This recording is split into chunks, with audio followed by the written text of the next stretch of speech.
ایک بزرگ تھے، وہ بازار سے گزر رہے تھے تو دیکھا کہ ایک شرابی نشے میں دھت پڑا ہے اور گندی نالی پہ گرا ہوا ہے اور گندا پانی اس کے منہ سے لگ لگ کے جا رہا ہے۔ تو انہیں بڑا ترس آیا کہ انسان ہے اور شراب نے اس کا یہ حال کر دیا ہے۔ اس کو وہاں سے اٹھایا اور احترام انسانیت کی وجہ سے اس کا منہ دھویا اور اس کو گھر کا رستہ دکھایا۔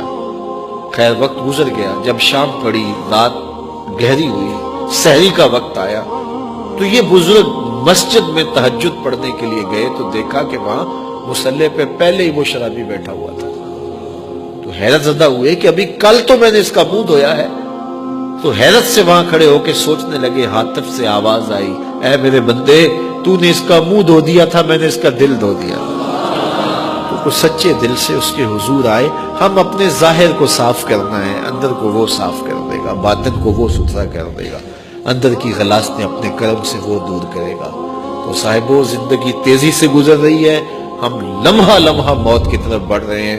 یہ ہمارے اٹھتے ہوئے قدم جو ہیں، یہ موت کی طرف اٹھنے والے قدم ہیں، قبل اس سے کہ وہ وقت آ جائے کوئی حجت باقی نہ رہے اور پچھتاوا ہو، کاش کہ کسی کے کہنے کو سن لیا ہوتا اور اٹھتے ہوئے جنازوں پہ غور کر لیا ہوتا، ڈوبتا سورج پیغام دیتا تھا، اس سے کچھ سمجھ لیا ہوتا، پھیلی ہوئی قبروں سے کچھ سیکھ لیا ہوتا، جوان لاشیں اٹھتے تھے ان سے کچھ سمجھ لیا ہوتا۔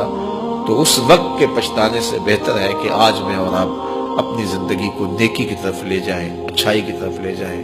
اللہ مجھے بھی، آپ کو بھی، ہمارے خاندان کے لوگوں کو بھی، ہمارے اعزا و اقربا کو بھی، ہمارے دوستوں کو بھی، جملہ پیر بھائیوں کو، پوری امت مسلمہ کو سچی توبہ کی توفیق عطا فرمائے اور ہم سب کو اللہ کا ہو جانے کی توفیق دے اور اچھے اور صالح لوگوں کی دوستی اختیار کرنے کی توفیق۔